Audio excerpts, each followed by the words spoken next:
Mangalayatan university का अपना radio station radio Narad 90.4 FM, जन जन की मंगलवाणी।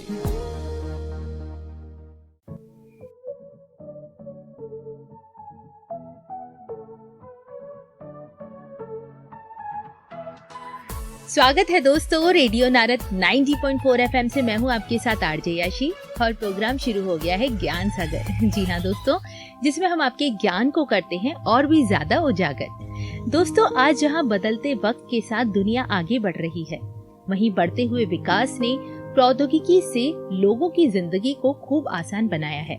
ऐसे में न सिर्फ हम अपनी सोच को बदल रहे हैं, बल्कि हमने अपने तौर तरीकों को भी बदलना सीख लिया है।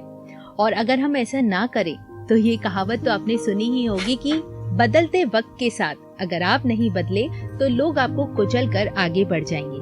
आज जहां देश के विकास में युवाओं का बड़ा योगदान है, वहीं सरकार ने बेटियों की शिक्षा के लिए ऐसी कई योजनाएं बनाई हैं जिनसे वो भी कदम से कदम मिलाकर चले और खूब तरक्की करे। एक समय पर जब कुछ बच्चियों की दिलचस्पी सिलाई, कढ़ाई, बुनाई में हुआ करती थी, वहीं आज बेटियां चंद्रमा तक जा रही हैं, देश का बजट डिस्कस कर रही हैं और कुछ नई तकनीकों को हमारे सामने ला रही हैं, जिनसे आज हमारी ही जिंदगी आसान हो रही है। लेकिन क्या लड़कियों का भविष्य सच में प्रौद्योगिकी से जुड़ा है और सफल है? बहुत बड़ा सवाल है।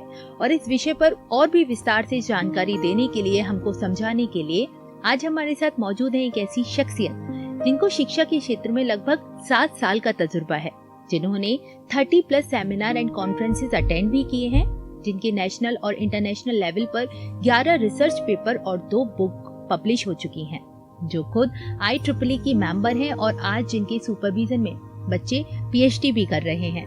दोस्तों, मैं बात कर रही हूँ मंगलायतन विश्वविद्यालय के डिपार्टमेंट ऑफ कंप्यूटर साइंस की assistant professor doctor Lubna Ansari ma'am की, जो आज हमारे साथ स्टूडियो में मौजूद है।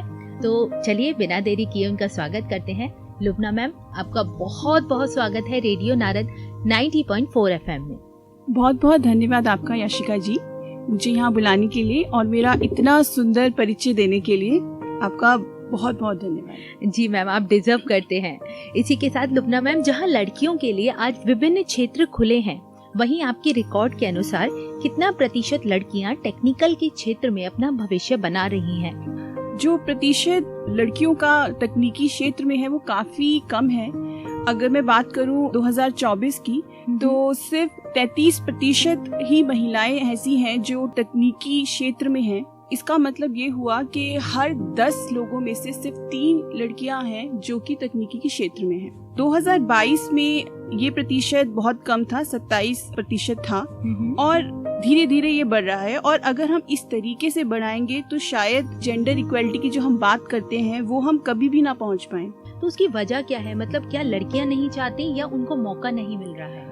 मैं ये कहूँगी कि शायद उनको मौका नहीं मिल रहा, या वो अपनी इस शक्ति से या अपनी इस काबिलियत से परिचित ही नहीं है कि वो आगे बढ़ सकें और इस क्षेत्र में भी बहुत अच्छा कर सकें।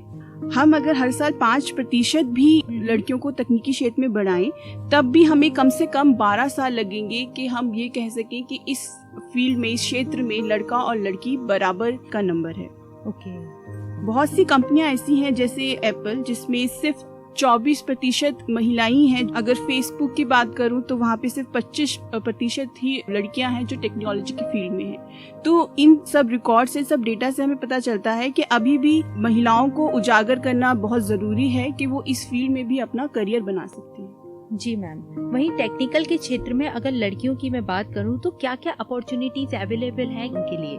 अगर कोई एक लड़की तकनीकी क्षेत्र में अपना भविष्य बनाना चाहती है तो उसके पास में बहुत सारी अपॉर्चुनिटीज अवेलेबल हैं। जैसे कि टीचिंग फील्ड में वो अपना करियर शुरू कर सकती हैं लेक्चरर से, फिर असिस्टेंट प्रोफेसर है, एसोसिएट है, प्रोफेसर है, देन रीडर ऑल्सो। आईटी की फील्ड में जाना चाहें तो हमारे पास में कंप्यूटर इंजीनियर बन सकती हैं, सिस्टम एडमिनिस्ट्रेटर बन सकती हैं, क्लाउड इंजीनियर बन सकती हैं, ग्राफिक डिजाइनर बन सकती हैं, मैकेनिकल इंजीनियर है, प्रोजेक्ट इंजीनियर, ऑपरेशन मैनेजर, बहुत सारी चीजें हैं जो वो कर सकती हैं। इसके साथ ही वो गवर्नमेंट सेक्टर में भी जा सकती हैं, जैसे कि हमारे भेल हो गया, नालको हो गया, LIC हो गया, हिंदुस्तान कॉपर लिमिटेड हो गया, ये सब चीजें भी वो कर सकती हैं। जी। और आजकल एआई इस क्षेत्र में भी वो अपना नाम रोशन कर सकती है। डेफिनेटली मैम, बहुत सारी अपॉर्चुनिटीज आपने गिनवाई, साथ ही इस क्षेत्र में आने के लिए ये भी बताएं कि क्या क्वालिफिकेशंस या मैं कहूँ कि एलिजिबिलिटी क्राइटेरिया होना चाहिए और किन स्किल्स पर लड़कियों को ध्यान देना होगा जिससे वो इस फील्ड में एंट्री कर सके। बहुत सारी हमारे पास में ऑप्शंस हैं, जैसे हम बीटेक कर सकते हैं, बीएससी कंप्यूटर साइंस है, आईटी है, बीसीए कर सकते हैं, बीटेक आर्किटेक्चर कर सकते हैं, सारी चीजें कर सकते हैं और इन सब में अलग अलग एलिजिबिलिटी क्राइटेरिया होता है। अगर मैं बात करूं बीटेक की, तो 12वीं कक्षा में उसके पास पीसीएम या पीसीबी है। पीसीबी अगर बायोटेक्नोलॉजी या बायोमेडिकल के क्षेत्र में जाना चाहता है तो वो जरूरी है। और इसके साथ ही हमारा कुछ एंट्रेंस टेस्ट होते हैं, जैसे जेई मेंस है, जिसे हम जॉइंट एंट्रेंस एग्जामिनेशन भी कहते हैं। इसमें अगर वो अच्छे नंबरों से पास होती है तो वो किसी भी अच्छे यूनिवर्सिटी और कॉलेज में एडमिशन ले सकती है। अगर मैं बीएससी कंप्यूटर साइंस की बात करूं या बीएससी आईटी की बात करूं तो उसमें भी पीसीएम का होना बहुत ज़रूरत है। और ज़्यादातर यूनिवर्सिटीज़ होती हैं वो मेरिट बेस पे सिलेक्शन करती हैं। इसके साथ ही काफ़ी यूनिवर्सिटी ऐसी भी हैं जो अलग से अपना एंट्रेंस टेस्ट कराती हैं, जैसे कि central university common entrance test है जिसको हम CUCET बोलते हैं, IIT JEM है जिसको हम IIT जॉइंट एडमिशन टेस्ट कहते हैं। बीसीए में स्टूडेंट जो कि आर्ट से या कंप्यूटर साइंस से स्ट्रीम से हैं वो सब यहाँ में एलिजिबल होते हैं। अगर भी आर्किटेक्चर की बात करूँ तो वहाँ पर पीसीएम होना बहुत जरूरी है। और अगर आप डिप्लोमा की बात करें तो 10th के बाद ही वो डायरेक्टली डिप्लोमा में एडमिशन ले सकते हैं। और डिप्लोमा में भी हमारे पास में बहुत सारे ऑप्शंस होते हैं, जैसे वो डिप्लोमा इन कंप्यूटर इंजीनियरिंग कर सकता है या सिविल इंजीनियरिंग कर सकते हैं या डिप्लोमा इन मैकेनिकल इंजीनियरिंग कर सकते हैं। तो उसमें भी हमारे पास में बहुत सारे ऑप्शन अवेलेबल हैं। तो अगर किसी लड़की को डिप्लोमा करना है 10th के बाद ही तो वो भी कर सकती है। टेक्निकल स्टार बनने के बहुत सारे आपने क्राइटेरिया तो बता ही दिए मैम। इसी के साथ ये भी बताएंगे क्या इस टेक्निकल फील्ड में कुछ डिफिकल्टीज भी फेस करनी पड़ती हैं स्टूडेंट्स को या इस फील्ड से जुड़े लोगों को जो उनके सामने आती हैं, और वो फेस कैसे करते हैं उसको? पहला जो स्टेप है एजुकेशन। बहुत से लोग ये सोचते हैं कि अगर लड़की है तो ये ज्यादा नहीं कर पाएगी, टेक्निकल फील्ड में नहीं अच्छा कर पाएगी, रोक लगा देती है। रिक्रूटमेंट प्रोसेस, चयन का प्रोसेस, उसमें भी काफी उनको मुश्किलें होती हैं, क्योंकि जब कोई कंपनी चयन करती है सबसे पहले वो ये सोचती है कि अगर लड़की आ रही है तो वो ज्यादा अच्छा नहीं कर पाएगी और ज्यादा देर तक हमारी कंपनी में टिक नहीं पाएगी जी। किसी भी कारणवश, या हो सकता है इसकी शादी हो जाए या कुछ भी, कोई भी रीजन हो सकता है, उनके काम को अक्सर सराहा नहीं जाता, उनको प्रमोशन में बहुत प्रॉब्लम होती है। फिर रोल मॉडल बहुत कम है। अगर कोई लड़की ये सोचे कि मुझे तकनीकी फील्ड में बहुत अच्छा करना है तो हम किसको एज अ रोल मॉडल माने, वो हमारे पास बहुत कम है, लिमिटेड है। दूसरा जो बैलेंस होता है एक वर्क लाइफ में और एक पर्सनल लाइफ में, वो मुझे ऐसा लगता है और ऐसा है भी कि लड़कियों को ज्यादा मेहनत करनी पड़ती है इस बैलेंस के लिए। उसको अगर हम ये बोलेंगे हाँ कोई भी सोसाइटी है, ठीक है आप नौकरी कर रहे हैं, ठीक है आप जाइए, सुबह जाइए 9 बजे, लेकिन पहले खाना बना के जाइए। तो ये है, मतलब आप बहुत अच्छा कर रहे हैं, आप रॉकेट पे जा रहे हैं, बहुत अच्छा कर रहे हैं, लेकिन 4 रोटी बना के जाना, या जब आओगे तो 10 रोटी बनानी है तुम्हें। तो ये चीज भी बहुत मायने रखती है। तो लड़कियां सोचती हैं कि हम इस फील्ड में ना जाएं, कोई आसान काम ले लें। और पेरेंटिंग की भी बहुत प्रॉब्लम आती है, क्योंकि ज्यादातर जो जिम्मा होता है वो एक महिला के ऊपर ही होता है। तो वो अगेन वो यही सोचती है कि मैं कुछ वर्क फ्रॉम होम कर लूं, कम जाऊं टेक्निकल फील्ड में। तो ये भी एक बहुत बड़ा रोक है आगे बढ़ने की। लेकिन मैं ये समझती हूँ कि इन सब डिफिकल्टी के बावजूद लड़की अपनी शक्ति को समझे तो वो कुछ भी कर सकती है। वो इन सब चीजों से आगे निकलकर बहुत ज्यादा बेहतर कर सकती है तकनीकी फील्ड में, और नाम रोशन कर सकती है अपने परिवार का, अपनी सोसाइटी का। इस चैलेंजिंग एनवायरनमेंट में वो खुद को साबित कर सकती है। डेफिनेटली मैम, जरूर कर सकती हो और हर बच्ची करके भी दिखाएगी। साथ ही समाज में परिवर्तन की जहाँ तक बात आती है, इतनी सारे नेगेटिविटीज रहते हैं लड़कियों के साथ, तो टेक्निकल के क्षेत्र में पढ़ी लिखी बच्चियाँ समाज में किस तरह की परिवर्तन ला सकती हैं, क्या क्या चेंज कर सकती हैं, लोगों की सोच को कैसे चेंज कर सकती हैं?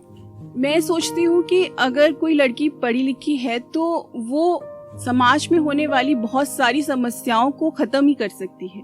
जैसे कि उसे पता है कि एजुकेशन या पढ़ने का क्या महत्व होता है, और वो अपने बच्चों की शिक्षा को भी उतना ही महत्व देगी। तो इससे चाइल्ड लेबर कम कर सकते हैं। और दूसरा है चाइल्ड मैरिज प्रथा खत्म हो सकती है, बाल विवाह जो हम जिसे कहते हैं। दूसरा मैं समझती हूँ अगर तकनीकी फील्ड में वो काम करती है तो एक बहुत अच्छा फाइनेंशियल सपोर्ट भी वो बनती है, ना सिर्फ अपने परिवार का, अपने पति का। तो ये भी एक बहुत बड़ी चीज है, क्योंकि देखा जाता है तकनीकी फील्ड में हमारी सैलरी होती है, जो हमारा वेतन मिलता है वो काफी अच्छा होता है बाकी जगहों से। प्लस वो जब पेरेंटिंग करती है तो ये पता होता है कि सही और गलत में किस तरीके से निर्णय लिया जाएगा, क्या सही है क्या गलत। मेकिंग पावर अच्छी हो जाती है। डिसीजन मेकिंग पावर अच्छी हो जाती है, और वो ना सिर्फ अपने लिए बल्कि अपने परिवार के लिए भी वो ये अच्छा डिसीजन ले सकती है। जी लुबना मैम, वहीं साथ में ये भी आपसे जानना चाहेंगे कुछ फेमस कंपनीज के नाम आप हमें बता सकती हैं जिनसे बच्चियां ना सिर्फ प्रेरणा ले सके बल्कि उनमें अपना फ्यूचर भी बना सके। जी बिल्कुल, दरअसल यहाँ पे देखो तो बहुत सारी ऐसी कंपनियां हैं जहाँ पे लड़कियां अपना भविष्य बना सकती हैं, जैसे कि TCS है, HCL है, विप्रो है, इन्फोसिस है, ब्रिटिश टेलीकॉम है, टेक महिंद्रा है, और इसके अलावा बहुत सारी ऐसी ऑर्गेनाइजेशन भी हैं जो स्पेशली गर्ल चाइल्ड को प्रमोट करती हैं कि वो तकनीकी फील्ड में जाएं, जैसे कि NCWIT है जिसे हम कहते हैं national centre for women in IT, और कोडिंग बूट कैंप है। इसमें क्या होता है कि उनको कोडिंग के लिए प्रोत्साहित किया जाता है ताकि वो आगे डेवलपर और इस तरह की चीजें कर सके।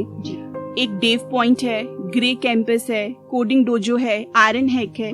ये सारी ऐसी ऑर्गेनाइजेशन है जो कि वुमेन को एम्पावर करती हैं, उनको बताती हैं कि वो टेक्निकल फील्ड में भी बहुत अच्छा कर सकती हैं। इसके साथ ही बहुत सी कंपनियां ऐसी हैं जो स्पेशल एक कोटा रखती हैं गर्ल्स कैंडिडेट का टेक्निकल फील्ड में, जैसे हमारी डेलोलाइट है, Airbnb है, गूगल है। गूगल में हमारे पास में कुछ प्रोग्राम्स भी चलते हैं जैसे #I'mRemarkable, Women Will, Intel company है, IBM है। IBM एक्चुअली एक बहुत अच्छी संस्था है जो वुमेन्स को तकनीकी फील्ड में प्रोत्साहन देती है, जिसे कहते हैं गर्ल्स हु कोड।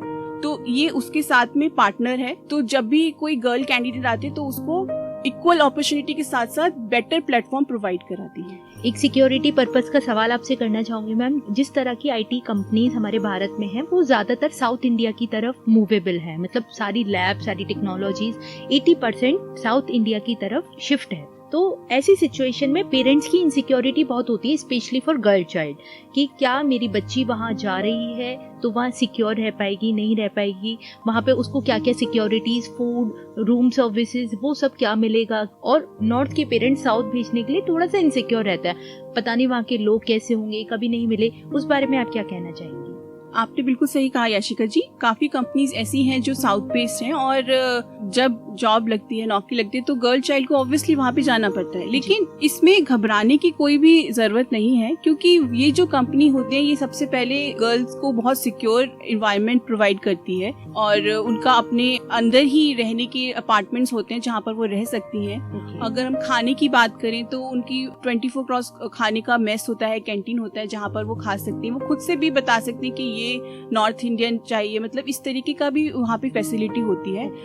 और अगर बात करने की बात आए तो वो अब IT इतनी बढ़ गई है कि आप कभी भी वीडियो कॉल कर सकते हैं, ऐसा लगता ही नहीं है कि जिससे आप बात करें वो बहुत दूर बैठे हैं, ऐसा लगता है बिल्कुल पास ही बैठे हैं। तो ये सुविधा तो अब बहुत ज्यादा और बेहतरी हो जाएगी आगे। तो इस तरीके से चिंता करने की या विचार करने की कि अब हम वहाँ नहीं भेज सकते, ऐसा सोचने की बिल्कुल जरूरत नहीं है, क्योंकि ये फ्रेंडली होता है कि वहाँ पे आप उसको भेज सको।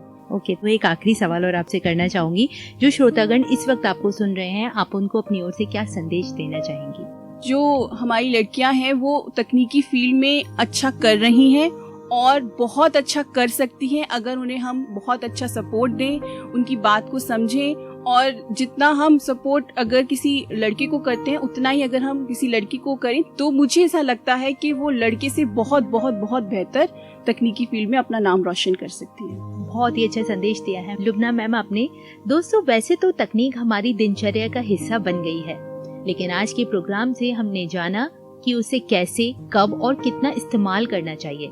एक बार इस बारे में जरूर सोचिएगा। बाकी एक बहुत ही अच्छे संदेश के साथ डॉक्टर लुबना जी ने अपनी वाणी को विराम दिया कि आप बेटे या बेटी के प्रोफेशन में कंपैरिजन ना कीजिए। अगर किसी में स्किल्स हैं और वो उस फील्ड में आगे बढ़ना चाहता है, उनके करियर में आप उनकी मदद कीजिए, उनको सपोर्ट कीजिए, तभी वो कुछ करके दिखा सकते हैं। फिर वो चाहे आपकी बेटी ही क्यों ना हो। इतने प्यारे से संदेश के लिए डॉक्टर लुबना जी मैं आपका बहुत बहुत धन्यवाद करना चाहूंगी। रेडियो नारद से आप जुड़े, हमारे श्रोताओं को आपने इतनी खास जानकारियां दी, तकनीकी क्षेत्र में कन्या अभ्यर्थी के लिए अवसर जो आपने बताए, उस सब के लिए आपका बहुत बहुत धन्यवाद। बहुत बहुत धन्यवाद याशिका जी कि आपने मुझे यहाँ पे बुलाया, और मैं भी यही कामना करूंगी कि आप भविष्य में मुझे ज़रूर बुलाएं ताकि मैं अपने श्रोतागणों से कनेक्ट कर पाऊँ और कुछ अच्छा विचार उनको दे पाऊँ। बिल्कुल, जरूर हम आपको बुलाएंगे मैम। इसी के साथ दोस्तों अभी मेरा भी वक्त हो गया है आप सभी से विदा लेने का। फिर लेकर आऊंगी आपके लिए एक नया खास विषय और जानेंगे उसके बारे में कुछ इंटरेस्टिंग बातें एक नए मेहमान के साथ। तब तक के लिए मुझे यानी आरजे याशी को दे इजाजत। रेडियो नारद 90.4 FM, जन जन की मंगलवाणी।